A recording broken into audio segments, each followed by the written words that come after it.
আসসালামু আলাইকুম রহমতুল্লাহ। আমার ওই ভাইদের উদ্দেশ্যে কিছু কথা, যারা মানুষদেরকে উৎসাহিত করতেছেন যে এখানে আর্মিতে আসার লাগা বা কাজ করার জন্য।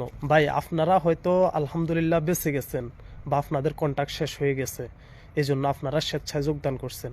কিন্তু আমার অন্যান্য বাঙালি ভাইদেরকে কেন আপনারা এইভাবে উৎসাহিত করতেছেন যে এখানে আসার জন্য বা এরকম একটা পরিস্থিতিতে মানে ফালানোর জন্য?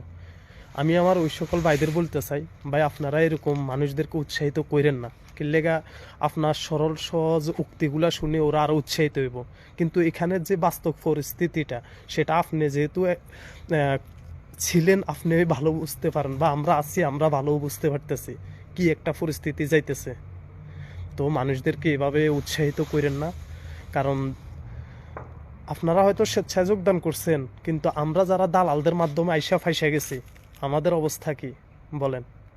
তো সবাই ভালো থাকবেন বা এরকম কেউ সিদ্ধান্ত নেবেন না আইসা পরবর্তীতে মনে করেন যে ফাইসা যাবেন। আমরা ভাই কি কমু, যে এমন পরিস্থিতিতে আছে এখান থেকে বাইর হওয়া অসম্ভব, বুঝছেন?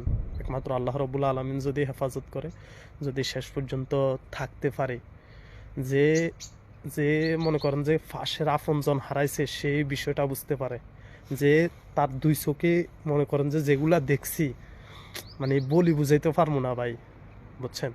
তো এটাই বলি ভাই, মানে বিষয়টা হয়তো সহজ দেখতেছেন ক্যামেরাতে, কিন্তু আসলে বাস্তব চিত্র অন্যরকম। তো ভালো থাকেন ভাই, দোয়া করেন আমার জন্য। আসসালামু আলাইকুম।